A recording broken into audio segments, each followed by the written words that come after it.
नमस्कार, स्वागत है आपका अपना प्रदेश उत्तर प्रदेश उत्तराखंड में। मैं हूं आपके साथ सचिन चौहान। बात तमाम खबरों की करेंगे, लेकिन शुरुआत बड़ी खबर से कर लेते हैं। और ये बड़ी खबर सामने आ रही है, ये बड़ी खबर आप तक पहुंचा रहे हैं। गोरखपुर से बड़ी खबर है, कुछ ही देर में गोरखपुर पहुंचेंगे मुख्यमंत्री योगी आदित्यनाथ। ये बड़ी खबर से आपको अपडेट करा रहे हैं। गोरखपुर को योजनाओं की सौगात आज दी जाएगी। नगर निगम ग्राउंड में कार्यक्रम का आयोजन ये किया गया। परियोजनाओं का शिलान्यास लोकार्पण करेंगे और अब से कुछ ही देर बाद मुख्यमंत्री यहां पहुंचेंगे इस कार्यक्रम में और जनसभा को भी संबोधित करेंगे और परियोजनाओं का शिलान्यास और लोकार्पण भी करेंगे। ये बड़ी खबर से आपको अपडेट करा रहे हैं। नगर निगम ग्राउंड में यह कार्यक्रम का आयोजन किया गया है। तस्वीरें भी आपके सामने हैं। भारी तादाद में लोग वहां पर पहुंचे हैं सुनने के लिए। तमाम अधिकारी, सुरक्षा के पुख्ता इंतजाम किए गए हैं और अब से कुछ ही देर बाद मुख्यमंत्री यहां पर पहुंचेंगे, इस कार्यक्रम में शिरकत करेंगे।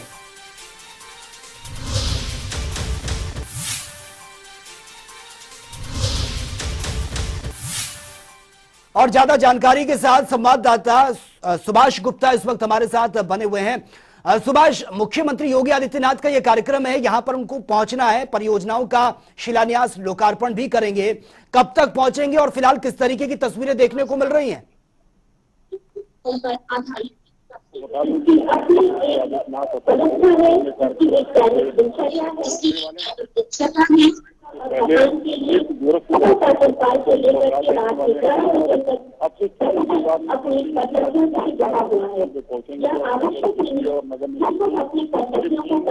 सुभाष, आपकी आवाज प्रॉपर हम तक नहीं पहुंच पा रही है। आगे आपसे मैं जुड़ूंगा, लेकिन अपने दर्शकों को बड़ी खबर से हम अपडेट करा रहे हैं। देखिए, कार्यक्रम को लेकर तैयारियां लगभग पूरी हो चुकी हैं। आपसे कुछ ही देर बाद गोरखपुर पहुंचेंगे मुख्यमंत्री योगी आदित्यनाथ। तस्वीरें आपके सामने हैं। हालांकि संवाददाता सुभाष गुप्ता इस वक्त हमारे साथ सीधा लाइव बने हैं। कुछ नेटवर्क इशू है, जिस तरह आवाज उनकी प्रॉपर नहीं पहुंच पा रही है, लेकिन तस्वीरें हम आपको दिखा रहे हैं। यहां पर पहुंचकर कई परियोजनाओं का शिलान्यास लोकार्पण आज करेंगे। लोग सुनने के लिए काफी उत्साहित हैं कि आज संबोधन में मुख्यमंत्री के क्या रहेगा आम जनता के लिए।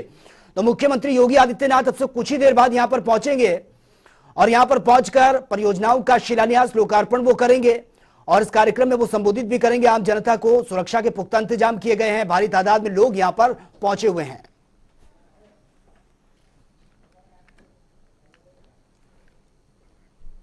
तो ये तस्वीरें भी हम आपको दिखा रहे हैं। देखिए, लोग यहां पर पहुंचे हैं, तैयारियां पूरी हो चुकी हैं, सुरक्षा के पुख्ता इंतजाम किए गए हैं। इंतजार है तो सिर्फ मुख्यमंत्री योगी आदित्यनाथ का और अब से कुछ ही देर बाद वो इस कार्यक्रम में पहुंचेंगे, इस कार्यक्रम में शिरकत करेंगे और यहां पर इस कार्यक्रम में पहुंचने के बाद परियोजनाओं का शिलान्यास लोकार्पण किया जाएगा। संबोधित वो करेंगे आम जनता को। क्या कुछ उनके संबोधन में रहेगा, क्या कुछ सौगात आज गोरखपुर को मिलेगी, बेसब्री से आम जनता इंतजार कर रही है। और अब से कुछ ही देर बाद मुख्यमंत्री योगी आदित्यनाथ इस कार्यक्रम में शिरकत करने के लिए पहुंचेंगे। तैयारियां जोरों शोरों से चल रही थी। भारी तादाद में आम जनता पहुंची है उनको सुनने के लिए। इंतजार हो रहा है मुख्यमंत्री का कि वो यहां पर पहुंचेंगे और इस कार्यक्रम में शिरकत करेंगे, कार्यक्रम की शोभा बढ़ाएंगे और उनके संबोधन में क्या कुछ रहेगा वो देखना भी बड़ा दिलचस्प होगा। तो चलिए रुक कर लेते हैं अगली खबर का। मुख्यमंत्री योगी आदित्यनाथ आज देवरिया दौरे पर पहुंचे हैं, जहां पर उन्होंने जिले को 477 करोड़ की विकास परियोजनाओं की सौगात दी है। सीएम योगी ने 233 विकास परियोजनाओं का तोहफा जनता को दिया है और कृषि और स्वास्थ्य मेले का शुभारंभ भी किया है। इस दौरान सीएम योगी ने संबोधित करते हुए कहा है कि किसानों के लिए कई योजनाएं, जिसमें शिक्षा और स्वास्थ्य के क्षेत्र में काफी कुछ काम भी किया है और गांव गरीब किसानों का सरकार ने ख्याल भी रखा है। सीएम योगी ने कहा कि चुनाव में सबकी नजर गोरखपुर मंडल पर थी, लेकिन बीजेपी ने देवरिया और कुशीनगर में सभी सीटें जीती है और यहां की जनता ने विकास के मुद्दे पर वोट दिया है। सीएम ने कहा कि देवरिया में मेडिकल कॉलेज का निर्माण हुआ है, साथ ही अब हर जिले में मेडिकल कॉलेज भी बनेगा।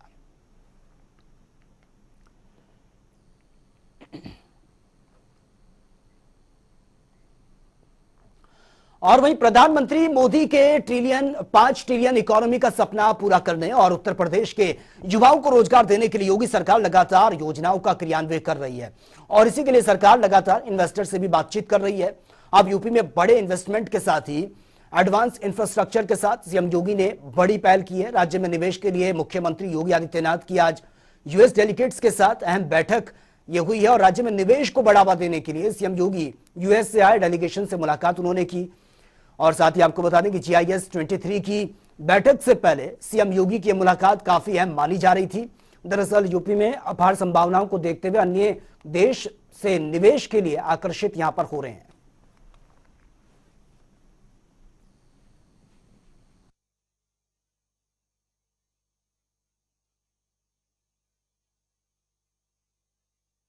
सीएम योगी आज यूएस आईएसपीएफ यानी कि US India strategic partnership forum के डेलीगेट से मुलाकात उन्होंने की है और साथ ही 31 सदस्यीय प्रतिनिधिमंडल आज सीएम से मिले हैं और यूपी में यूएस के लिए निवेश के रास्ते खोलने को लेकर विस्तार से चर्चा भी हुई है।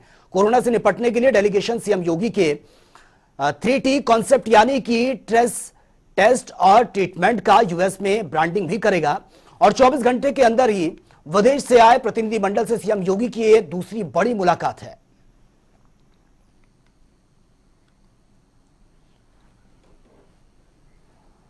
और वही बीजेपी राष्ट्रीय महामंत्री डी पुंडरेश्वरी 3 दिवसीय लखनऊ दौरे पर हैं और आज उन्होंने प्रेस कॉन्फ्रेंस कर अपने दौरे को लेकर जानकारी भी दी है। इस दौरान बीजेपी प्रदेश अध्यक्ष भूपेंद्र चौधरी भी उनके साथ मौजूद रहे हैं। महामंत्री डी पुंडरेश्वरी ने बताते हुए कहा है कि राष्ट्रीय महामंत्री को हर 6 महीने में प्रदेश का दौरा करना होता है। उन्होंने कहा कि सभी नेताओं से मुलाकात की है और ग्रुप से भी मुलाकात हुई है और सीएम योगी से भी मुलाकात हुई है। साथ ही उन्होंने यह भी कहा है कि कल अयोध्या वो जाएंगी और भगवान श्री राम की पूजा अर्चना भी करेंगी। और आगे साथ ही उन्होंने कहा कि केंद्र में 2 बार भारतीय जनता पार्टी की सरकार बनी है। 17 सितंबर से 2 अक्टूबर तक भारतीय जनता पार्टी ने सेवा पखवाड़े के रूप में मनाया है और बीजेपी का यही नारा रहा है कि सबका साथ और सबका विकास हो।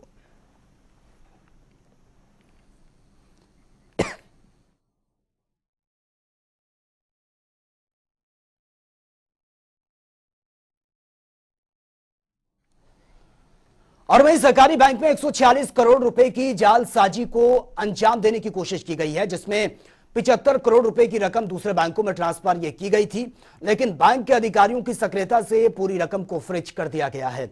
फिलहाल इस पूरे मामले में 4 बैंक अधिकारियों को निलंबित किया गया और इस मामले की जांच साइबर सेल को सौंप दी गई है। साइबर सेल के डीआईजी एन कोलांची जांच करने बैंक भी पहुंचे हैं और करीब 3 घंटे से जांच उन्होंने अधिकारियों से पूछताछ की है और पूरे मामले की जांच में यह साफ हुआ कि कुछ पूर्व बैंक अधिकारी इस पूरी जालसाजी को अंजाम देने की कोशिश कर रहे थे। पुलिस ने सीसीटीवी कैमरे और जिन खातों में रकम ट्रांसफर की गई थी उसकी जांच करना शुरू कर दिया है। माना जा रहा है कि जल्दी बड़ा खुलासा हो सकता है। सहकारिता बैंक के करीब 145 करोड़ रुपए के ऊपर अटैक हुआ। वहां पर साइबर फ्रॉड जो जालसाज उन्होंने अटैक किया था। सर, किस तरह का अटैक था? ये एक साइबर अटैक था या इंटरनल कुछ था? ये मतलब ऑनलाइन में कोई भी होगा वो साइबर अटैक होगा। कुछ एक्स बैंक स्टाफ है, रिटायर हुआ, वो किसी को साथ आ करके इन्हीं का सिस्टम का यूज करके कुछ अमाउंट का ट्रांसफर करने के लिए प्रयास कर दिया। 146 करोड़ का अमाउंट है। बैंक का कोई इंटरनल सिस्टम है, अलर्ट होकर के पूरी पैसा का रुका है।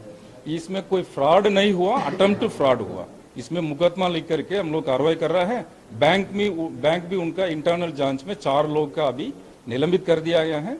पुलिस विभाग अभी 2-3 दिन के अंदर ये मुलजिम का पकड़ेंगे। इसमें फ्रॉड नहीं हुआ, फिर भी इसी में क्या क्या कमियां हैं वो नोट करके आगे हम सुधार करेंगे। किसने सर ये कंप्लेन की है बैंक की तरफ से? बैंक स्टाफ का माध्यम से कंप्लेंट हुआ। ठीक है, अभी सर क्या कुछ लोगों हिरासत में भी लिए गए हैं? अभी नहीं है। तो देखिए, ये डीआईजी हैं साइबर सेल के एन कोलांची जी, इनका कहना है कि जो पूरी घटना है वो सिर्फ अटेम्प्ट हुआ है, उसमें जालसाजी नहीं हुई है। तो फिलहाल जो इसमें शामिल लोग हैं उनकी जांच की जा रही है और बैंक से जुड़े कुछ कर्मचारी हैं उनका भी नाम सामने आया है। फिलहाल 4 कर्मचारियों को सस्पेंड किया गया है और बाकी आगे की जाँच जारी है। कैमरा पर्सन शिवम के साथ कफर की दोई, जनता टीवी, लखनऊ। सहकारिता बैंक के करीब 146 करोड़ रुपए की रकम पर साइबर जालसाजों ने हाथ डालने की कोशिश की थी। हमारे साथ वीके मिश्रा जी हैं, महानिदेशक हैं। सर, क्या मामला था पूरा और किस तरह से ये अटैक हुआ था? ये एक्चुअली कोई बाहरी कर्मचारी यहाँ का जो रिटायर्ड था जो है आया और वो कुछ कंप्यूटर वगैरह में जो है कुछ उसमें सूचना लिया जो है कुछ हार्ड डिस्क से जो है, और उसके बाद वो 2 से 3 के बीच में वो पैसा ट्रांसफ़र करने की कोशिश किया, बट वो है पैसा सुरक्षित हो गया। पैसा जो है प्राइवेट किसी उसमें नहीं जाने पाया, या तो हमारे ही बैंक में पड़ा रह गया है या तो HDFC ICICI में वो पैसा जो है वो आज शाम तक वापस करने के लिए। तो जो सिर्फ बैंकों में गया है, क्या उन खातों की भी जांच हुई? किसके खाते हैं वो? जिस पुलिस जांच कर रही है, उसकी पुलिस ही जांच कर रही है। अच्छा, एक्स जो कर्मचारी हैं, क्या उनको किसी आप लोग ने नेम्ड किया है उनको? नेम्ड है।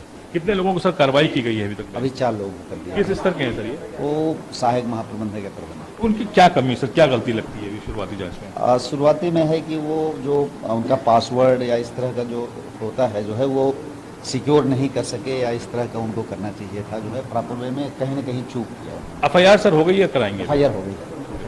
तो देखिए, ये वीके मिश्रा जी हैं, महानिदेशक हैं इस बैंक के, और उनका कहना है कि जो जालसाज है उसमें कुछ पूर्व कर्मचारी हैं, उनका नाम सामने आया है। फिलहाल 4 लोगों को इसमें सस्पेंड किया गया है और आगे पुलिस अपनी कार्रवाई कर रही है। जैसे जैसे जांच आगे बढ़ेगी उसमें जो भी नाम सामने आएंगे उन पर भी कार्रवाई की जाएगी। कैमरा पर्सन शिवम के साथ पकड़ के दोई, जनता टीवी लखनऊ। और वहीं उत्तराखंड सरकार की अपर मुख्य सचिव राधा रतूड़ी के यूपी पुलिस को लेकर दिए गए बयान ने विवाद खड़ा कर दिया है, जिस पर सफाई देने के लिए UP ADG law and order Prashant Kumar को खुद सामने आना पड़ा है।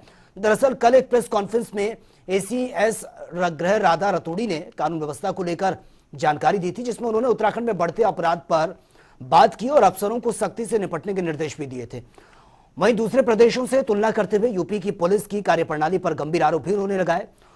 उन्होंने एक तरफ से यह आरोप लगाते हुए कहा था कि कई बार यूपी पुलिस निर्दोष को पकड़ लेकर कहती है कि हमने मामले को सुलझा दिया है, यह भी गलत है, और जिसके बाद यूपी पुलिस ने इन आरोपों को तुरंत खंडन करते हुए एसीएस को जवाब दिया है। ADG law and order Prashant Kumar ने कहा है कि उत्तराखंड एसीएस गृह का बयान गैर जिम्मेदाराना है, तथ्यों का जाने बगैर ही जिम्मेदाराना यह बयान उन्होंने दिया है, और साथ ही एसीएस गृह का बयान तथ्यों पर आधारित नहीं है।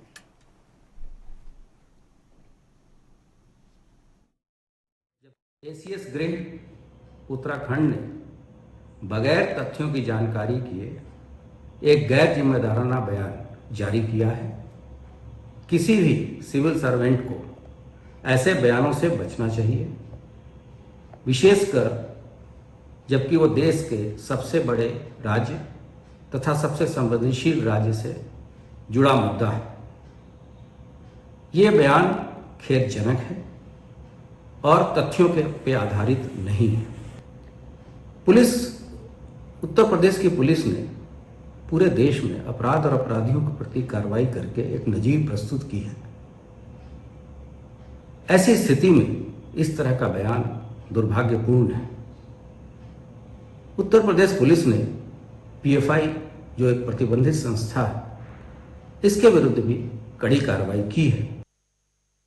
जो भी कोई क्राइम होता है तो उसका इन्वेस्टिगेशन सही तरीके से होना चाहिए, और जो वास्तव में दोषी व्यक्ति हैं उनके खिलाफ कड़ी से कड़ी कार्रवाई होनी चाहिए।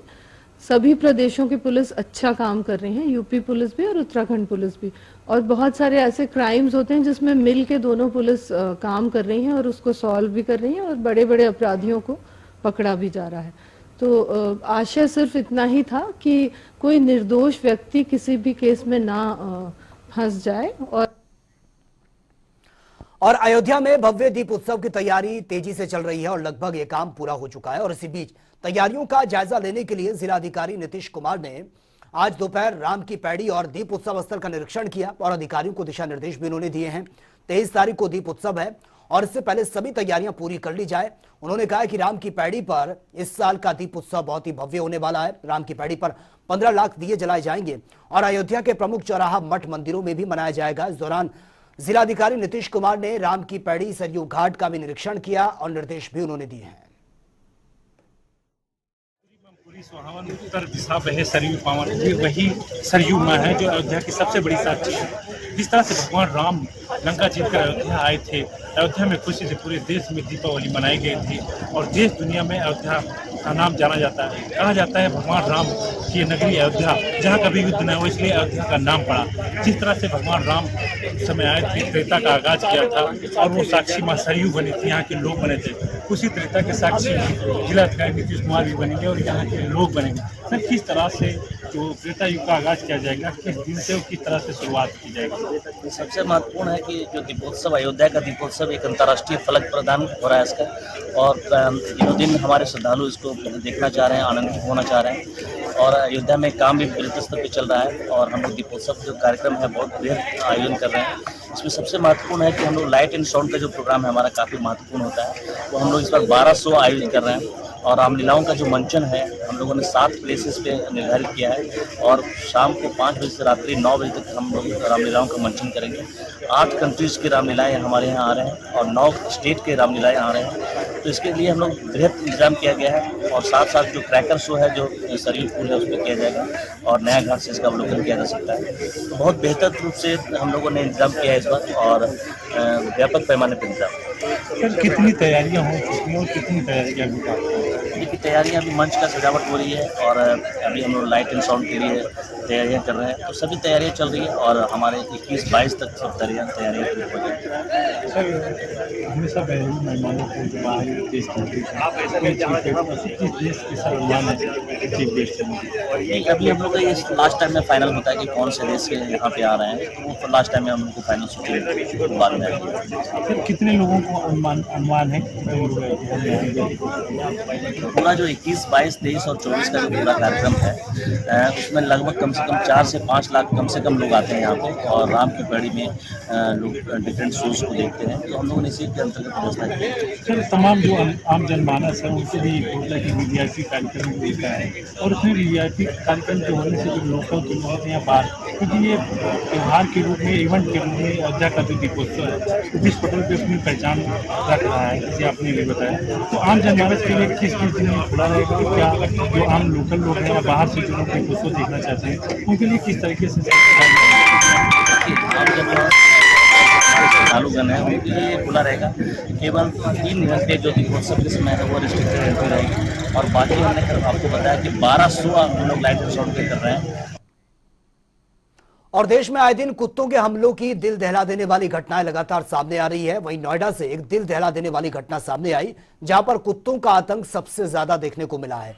सेक्टर 39 में कुत्तों के हमले से मासूम की जान चली गई। घटना के बाद मामले का खुलकर विरोध हो रहा है और लोग सरकार से कुत्तों को लेकर कार्रवाई करने की मांग कर रहे हैं। यह घटना वाकई दिल दहला देने वाली है। आपको बता दें कि सड़क निर्माण में जुटे मजदूर राजेश कुमार अपनी पत्नी और बच्ची के साथ वो आए थे, जहां पर दोनों बच्ची को छोड़कर कुछ ही दूर पहुंचे तभी कुछ आवारा कुत्तों ने बच्ची पर अटैक कर दिया और कुत्तों ने बच्ची के कई शरीर के अंगों को पूरी तरह से नोच दिया, जिसके बाद बच्ची को अस्पताल पहुंचाया गया, भर्ती किया, लेकिन बच्ची की मौत हो गई है। आवारा कुत्तों ने बच्ची के पेट में हमला बोला था जिससे उसकी आंतों को भी नुकसान पहुंचा है और उसके बाद उसकी मौत भी हो गई।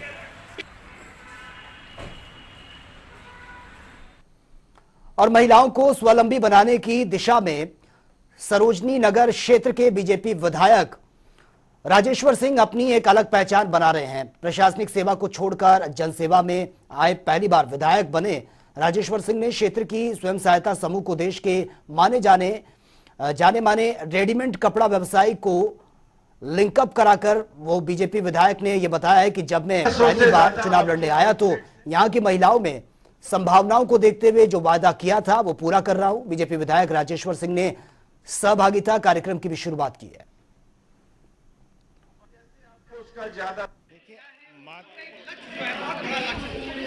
मेरा लक्ष्य है कि मातृशक्ति को सरोजनी नगर की मुझे आर्थिक रूप से आत्मनिर्भर बनाना है। महिलाओं में एक मैंने देखा नेचुरल टैलेंट होता है, एक पुराना टैलेंट होता है सिलाई के लिए, और हिंदुस्तान में सिलाई उद्योग और टेक्सटाइल उद्योग सबसे तेजी से बढ़ रहा है। मुझे सरोजनी नगर को एक टेक्सटाइल हब के रूप में विकास करना है, इसलिए सिलाई मशीनों का डिस्ट्रीब्यूशन कर रहा हूं, इनकी ट्रेनिंग कराने जा रहा हूं और इस तरह के 100 सेंटर स्टैब्लिश करने हैं मुझे 60 गाँव में, 40 शहरों में, ताकि मातृशक्ति में जो महिलाएं बेटियां कार्य करना चाहती हैं सबको कार्य के अवसर मिले और सब कार्य करें और सब आत्मनिर्भर बने।